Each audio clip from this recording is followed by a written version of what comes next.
하노라. 7절 함께. 그러므로 그리스도께서 우리를 받아 하나님께 영광을 돌리심과 같이 너희도 서로 받으라. 아멘. 여러분, 우리 교회 이름 알고 계시죠? 우리 교회 이름. 예, 혹시나 뭐더라 하시는 분 안 계시겠죠? 우리 교회 이름은 남가주 기쁨의 교회입니다.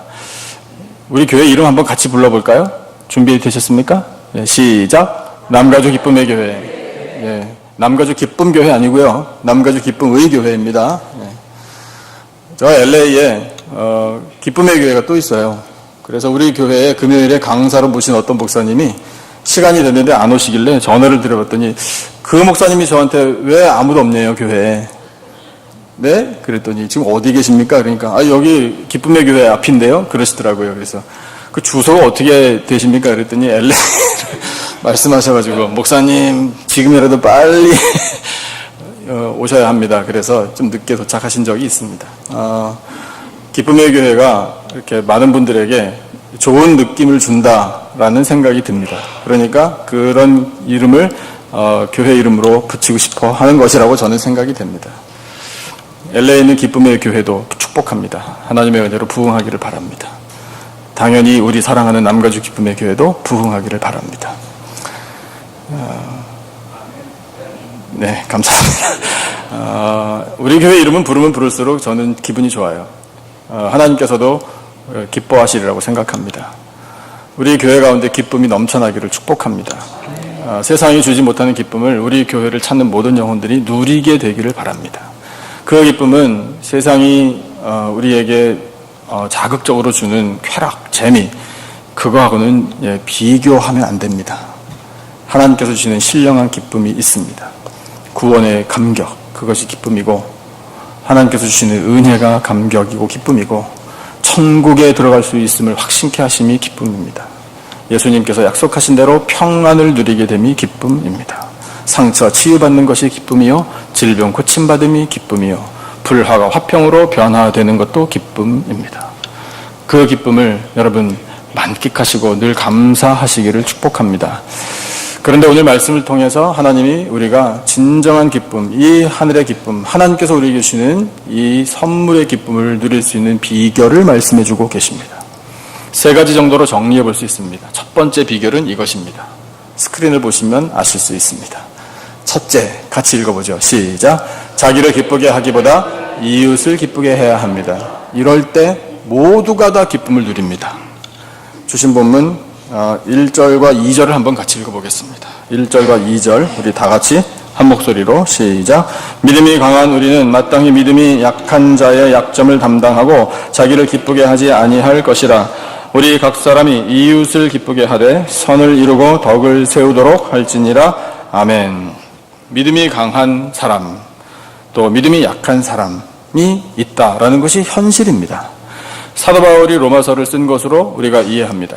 사도 바울이 썼기 때문에 바울 자기는 나는 믿음이 강하다. 그런데 이 편지를 받는 로마에 있는 사람들은 믿음이 약하다. 이렇게 단정 짓고 잘난 척한 것이 아닙니다.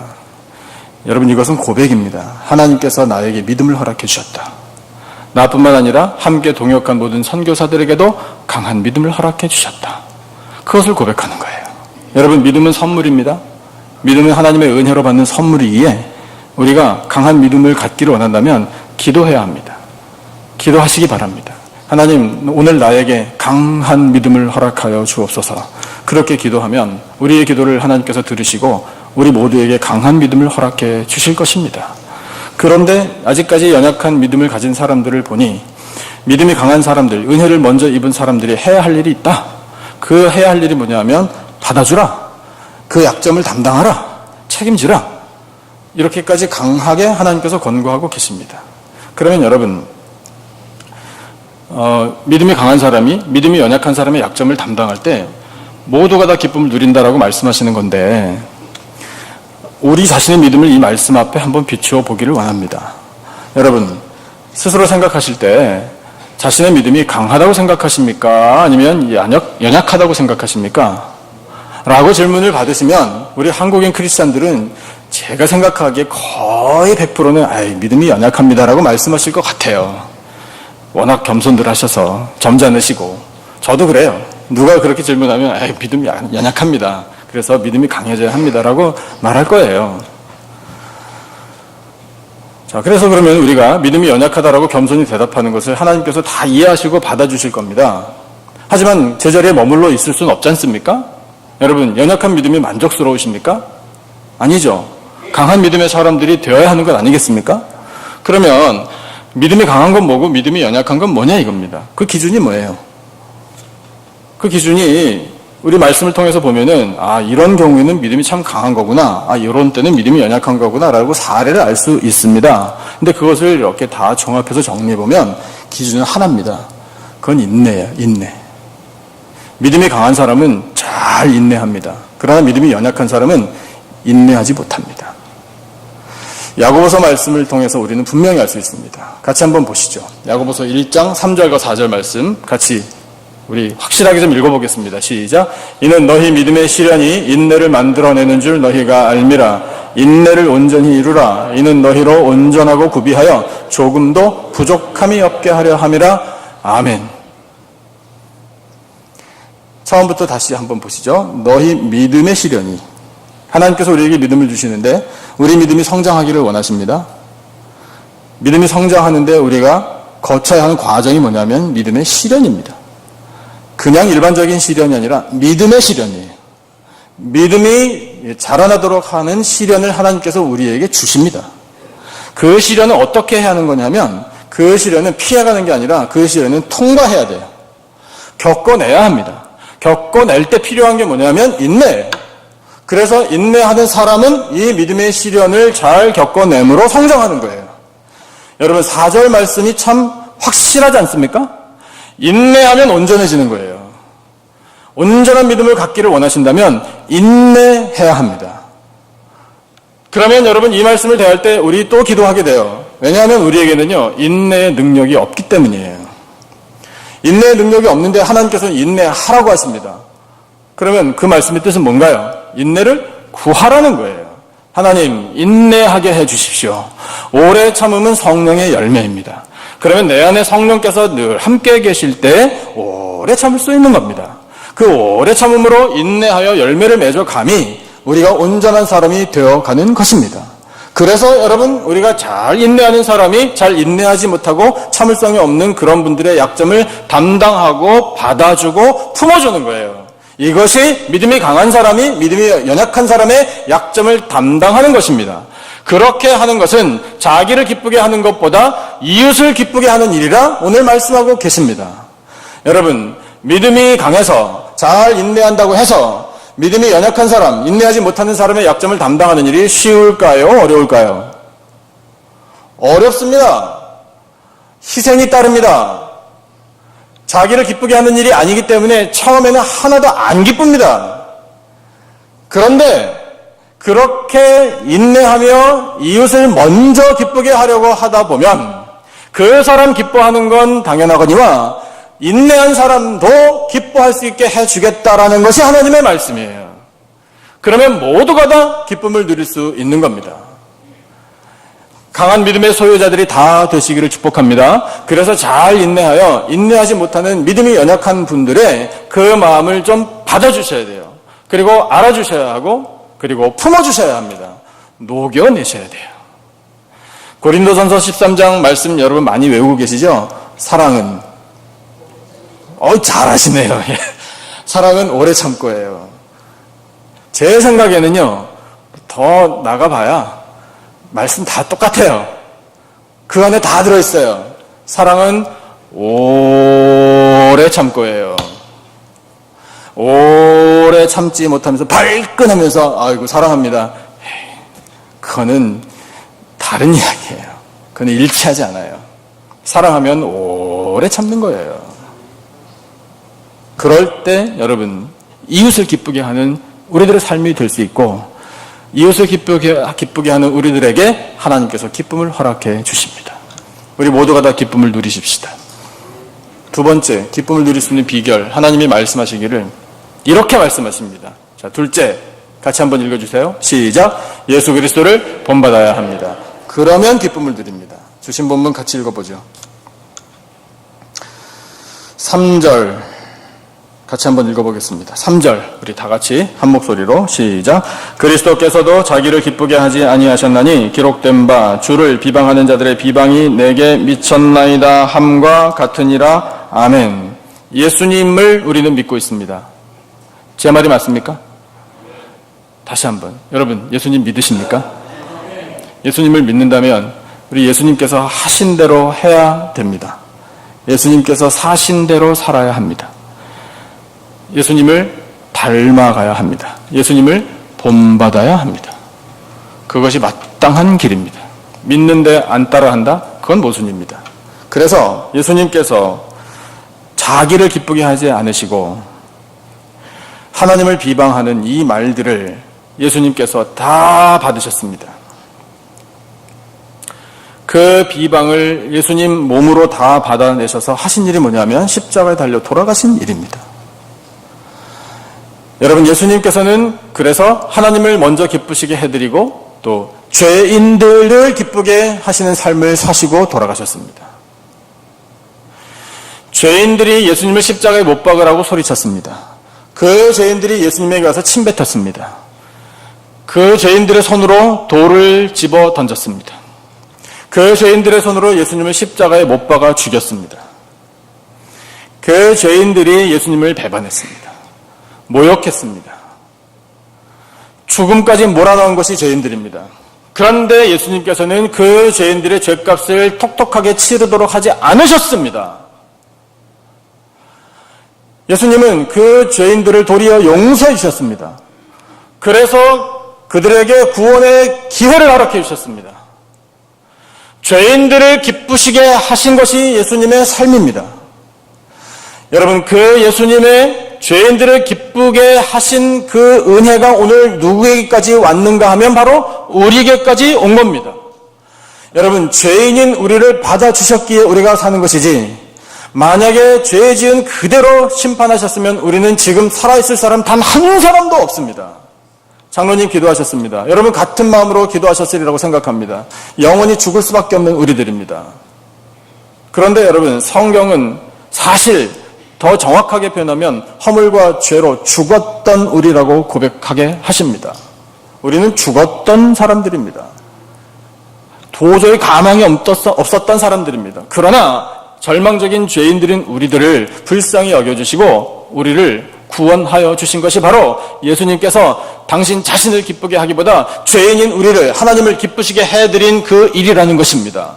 여러분 예수님께서 그렇게 사셨기에 우리도 예수님처럼 살아야 합니다. 아니 살아드려야 합니다. 여러분 예수님을 닮아가면 예수님께서 사랑하신 것처럼 사랑할 수 있습니다. 예수님을 닮아가면 예수님께서 용서하신 것처럼 용서할 수 있습니다. 예수님을 닮아가면 예수님께서 인내하셨던 것처럼 우리도 인내할 수 있습니다. 예수님을 닮아가면 예수님께서 죽기까지 복종하셨던 것처럼 우리도 죽기까지 복종할 수 있습니다. 여러분 이것이 바로 예수님을 본받는 삶입니다. 우리 모두가 다 예수님을 본받는 삶을 살기로 추구하면 우리들의 마음이 한 마음으로 모아집니다. 그것이 바로 예수님의 마음입니다. 그리고 한 입으로 한 고백을 하고 한 찬송을 부르고 한 믿음을 가지고 한 주님 섬기며 한 목표를 향해 나아갈 수 있습니다. 내가 갈 천국과 그분이 갈 천국이 다른 곳이 아닙니다. 같은 천국에 가는 겁니다. 같은 구원을 받아 함께 하나님 나라에 들어갈 사람들입니다. 어떻게 마음이 나눠지겠습니까? 한 마음을 가져야지요. 그런데 그것이 인위적으로는 되지 않으니 말씀을 듣고 예수님을 본받아야 되겠다라고 결단하면 되는 것입니다. 그러면 하나님께서 우리들의 마음을 모아주십니다. 모아주셔서 모두가 다 한 마음을 품게 하시는 그것이 바로 우리 모두가 다 기쁨을 누리는 비결입니다. 여러분 성경이 교회의 정의를 어떻게 내리고 있는지 기억하십니까?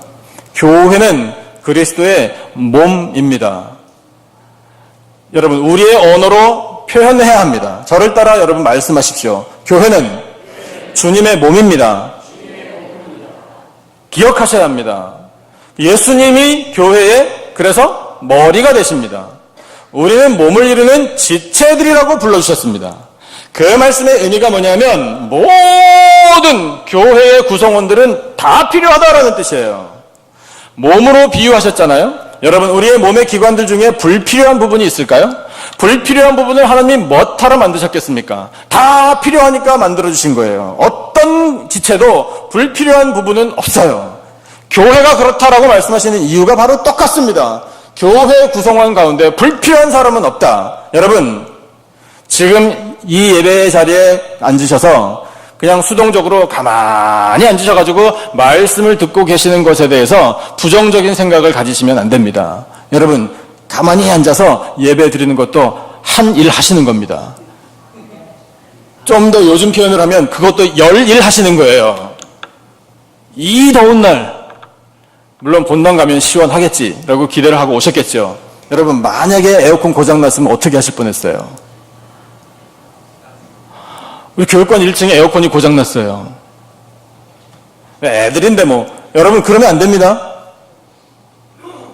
저도 어려서부터 참 이 전통적인 장로교회에서 성장을 했는데, 제가 어려서 약간 좀 궁금하게 생각하면서 상처를 받은 일이 있어요. 그게 뭐냐면, 우리 어른들 본당이라고 부르는 이 예배당에서 쓰던 방석이 해지면 교육관으로 와요. 거긴 펄썩 앉으면 방석 헝겊 가루가 막 날립니다. 또 그걸 가지고 또 재밌게 놀았습니다. 선풍기 이렇게 본당에서 돌리다가 옛날에 그게 이 목이 올라갔다 내려갔다 하는 게 잘 안 되면 교육관으로 와요. 이 더위에. 답답하더라고요. 그래서 에어컨이 탁 나오고 그 시설을 잘 갖추기 시작할 때는 당연히 본당부터. 맞습니다. 당연하죠. 본당부터예요.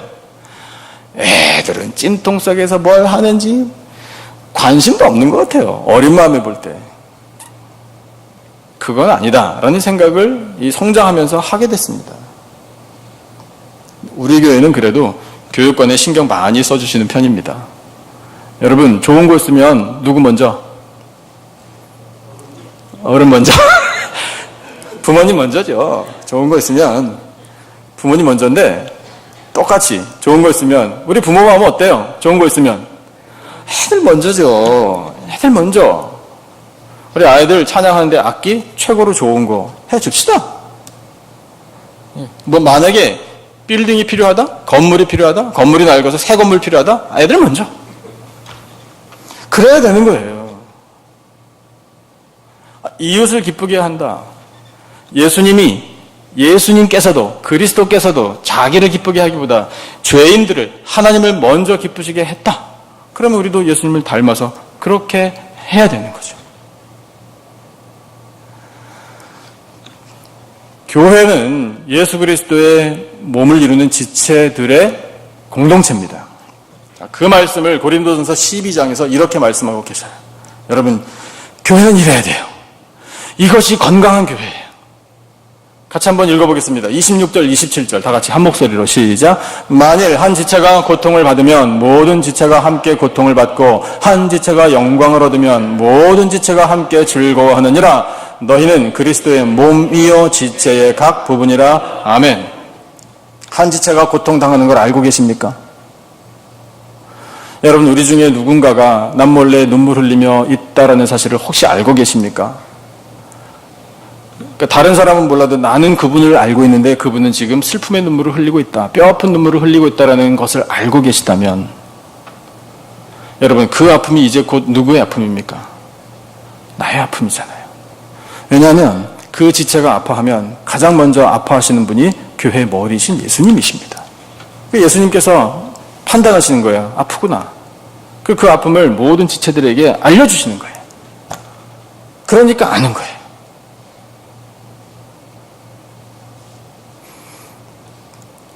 선교를 나가면 환자분들을 많이 만납니다. 특별한 의료 행위를 할 수 없기 때문에 당뇨나 혈압 검사들은 보통 해드립니다. 당뇨 검사 하실 때 당뇨 때문에 고생하신 분들 우리 성도님들도 많으신데 자가 혈당 측정하시잖아요. 도구로요. 근데 뭘로 하셔요? 이렇게 하면 그 맨 끝에 뭐가 나와요? 침이 나오잖아요. 근데 그 침 이렇게 탁 하면은 어떠셔요? 간지러우셔요? 아프죠? 따갑잖아요. 탁 이러잖아요. 저도 그러던데. 근데 만약에 그 게이지 이 길이를 잘못 조절해가지고 많이 나오게 했다. 근데 그걸 모르고 이렇게 꾹 눌러가지고 탁 했다. 그럼 바늘이 푹 들어갔다 나왔다. 예, 이러면 우리 어떻게 해요? 반응. 예. 어이구, 아파. 어떻게 되겠네. 이러잖아요.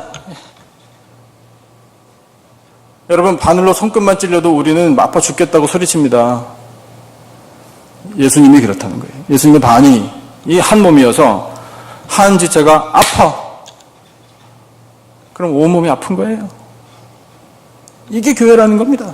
반대로 한 지체가 영광을 얻으면 모두가 다 즐거워하는 거예요. 시기하지 말고 돌아서서 다른 이야기 하지 말고 참 잘 됐습니다. 좋으시겠습니다. 그 기쁨이 곧 나의 기쁨입니다. 그렇게 할 줄 아는 그 공동체가 바로 교회라 이렇게 말씀하고 계시는 겁니다. 여러분, 그렇게 되도록 하시는 분이 우리 교회 머리이신 예수님이십니다. 예수님께서 한 지체가 영광을 얻을 때 기뻐하셔서 그 기쁨을 모두가 다 누릴 수 있게 해주시는 것, 여러분, 이것이 바로 예수님을 본받는 모든 지체들에게 주시는 은혜입니다. 여러분, 결단하십시다. 예수님을 본받기로 결단하십시다. 그러면 우리 기쁨을 누릴 수 있어요. 세 번째, 우리가 기쁨을 누릴 수 있는 비결을 이렇게 말씀하고 계십니다. 다 같이 스크린 보시고 셋째, 시작. 하나님을 기쁘시게 해드려야 합니다. 아멘. 주신 본문 6절과 7절을 같이 한번 읽어보겠습니다. 6절, 7절 두 절 말씀 다 같이 한 목소리로 시작. 한 마음과 한 입으로 하나님 곧 우리 주 예수 그리스도의 아버지께 영광을 돌리게 하려 하노라. 그러므로 그리스도께서 우리를 받아 하나님께 영광을 돌리심과 같이 너희도 서로 받으라. 아멘. 한 단어가 반복적으로 나오죠. 영광, 영광입니다. 하나님께 기쁨을 드리는 것, 하나님을 기쁘시게 해드리는 것이 하나님께 영광입니다. 하나님 앞에 영광 올려드리려면 무엇을 어떻게 해야 할까요? 그러므로 먹든지 마시든지 무엇을 하든지 다 하나님의 영광을 위하여 하라. 말씀을 기억하시기를 축복합니다. 여러분, 어제 뭐 잡수셨습니까? 맛있는 거 많이 잡수시고 건강하시기를 축복합니다. 그런데 여러분, 어제 잡수신 것이 하나님께 영광이 될까요? 어제 무엇을 마시셨습니까? 그 마신 것이 하나님께 영광 되기를 축복합니다. 어제 무슨 일 하셨습니까? 우리가 한 모든 일 다 하나님께 영광 되기를 바랍니다. 혹시 그건 하나님께서 안 보셨기를, 그때는 하나님께서 나하고 같이 안 계셨기를, 그것만은 눈 감아 주시기를. 만약에 그런 일들이 있다면 회개해야 합니다. 그리고 끊어내 버리셔야 합니다. 그거 없으면 여러분 죽을 것 같으십니까? 안 죽습니다. 끊어야 삽니다. 그거 없어야 삽니다. 하나님께 영광되지 않는 것들을 소멸시켜버려야 사는 겁니다. 하나님께 영광되는 먹는 일, 마시는 일, 무슨 일이든지 다 영광되는 일 하시기를 축복합니다. 그것이 하나님을 기쁘시게 해드리는 일입니다. 하나님 앞에 영광을 올려드리고자 우리가 살아갈 때에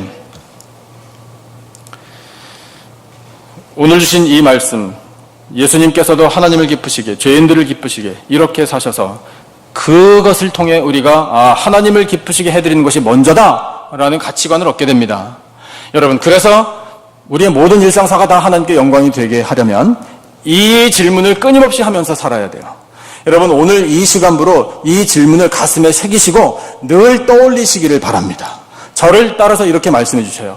하나님이 기뻐하실까? 다시요.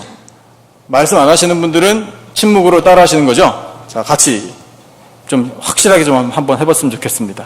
자, 저를 따라 다시 한번. 하나님이 기뻐하실까? 이 질문을 하면서 사시면 안전할 거예요.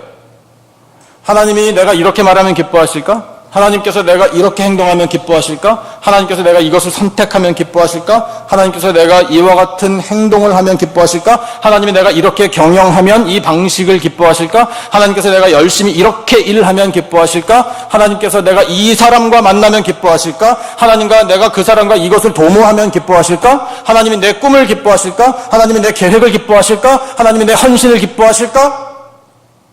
하나님이 내가 사랑하는 것을 기뻐하실까? 하나님 내가 좋아하는 것을 기뻐하실까? 하나님 내가 관심 두는 것을 기뻐하실까?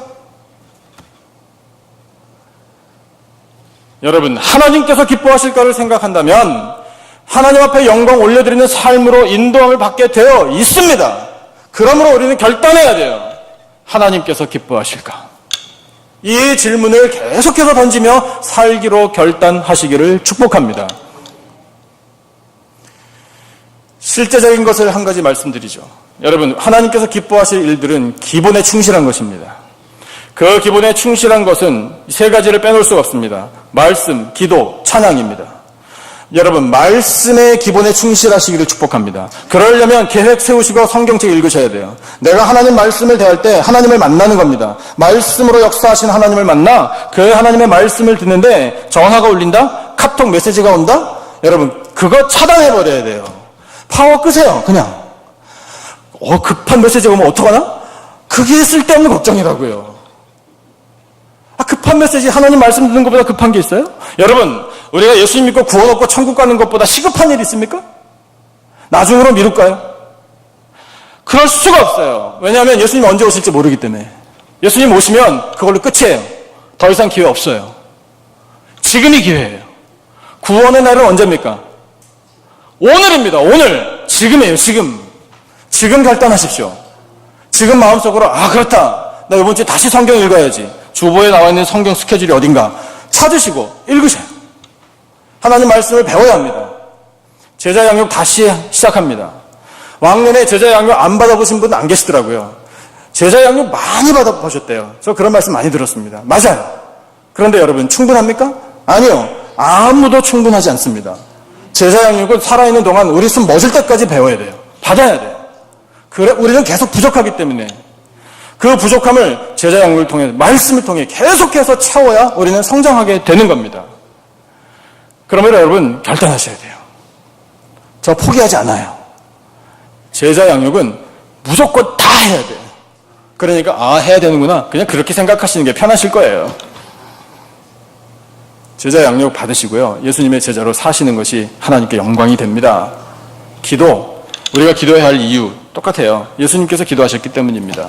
예수님은 기도하실 필요 없는 전능하신 하나님이십니다. 그런데 기도하셨습니다. 이유가 뭡니까? 제자들에게 따라해! 이렇게 말씀하신 거예요. 너희들 기도해. 이렇게 말씀하신 겁니다. 언제? 특별히 새벽에. 사랑하는 성도 여러분, 새벽을 일깨우시기를 축복합니다. 말씀을 통해서 결단을 다시 한번 하시죠. 오늘 말씀을 좀 많이 준비해 왔어요. 도움 좀 되시라고요. 시편 말씀이에요. 57편 7절과 8절 다 같이 확실하게 한번 읽어보겠습니다. 시작. 하나님이여, 내 마음이 확정되었고 내 마음이 확정되었사오니 내가 노래하고 내가 찬송하리이다. 내 영광아 깰지어다. 비파야 수금아 깰지어다. 내가 새벽을 깨우리로다. 아멘. 여러분, 새벽 기도에 나가지 못하게 만드는 부정적인 생각들을 떨쳐버리시기를 축복합니다. 나사렛 예수 그리스도의 이름으로 명하노니 이 부정적인 생각들은 물러갈지어다. 선포하시고 새벽을 깨우고 나오십시오.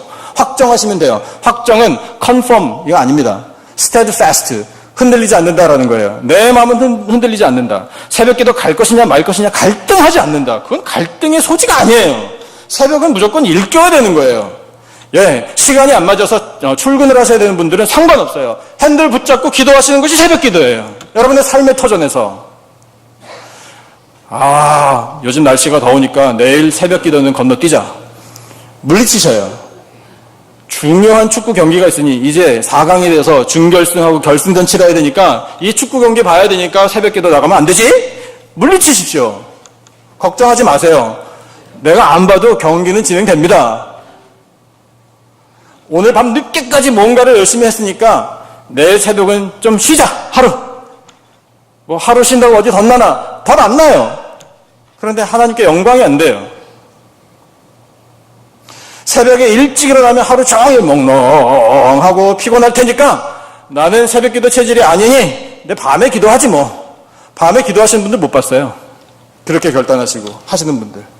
물론 하실 수 있겠죠. 그런데 여러분, 성경이 우리에게 가르쳐주는 예수님의 기도의 모습은 새벽을 일깨우시는 기도입니다.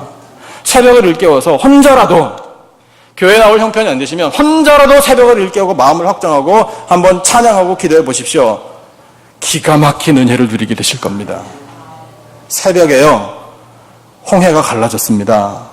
새벽부터 돌기 시작한 여리고성이 무너졌습니다. 새벽부터 말씀의 부흥회가 이루어졌을 때 느헤미야 시대에 영적인 부흥이 폭발적으로 일어난 거예요. 새벽에 예수님께서 부활하셨습니다. 부활하신 예수님이 새벽을 일깨우시는데, 나 예수님 믿습니다. 하지만 나는 아침에 늦게까지 잘납니다. 좀 안 맞는 거 아닙니까? 그러니까 여러분, 결단하시고 마음을 확정하시고 새벽을 일깨우는 기도의 사람들이 되시기를 축복합니다. 그 기본에 충실한 거예요. 찬송도 마찬가지. 찬양대, 일부 찬양대 깜짝 놀라시더라고요.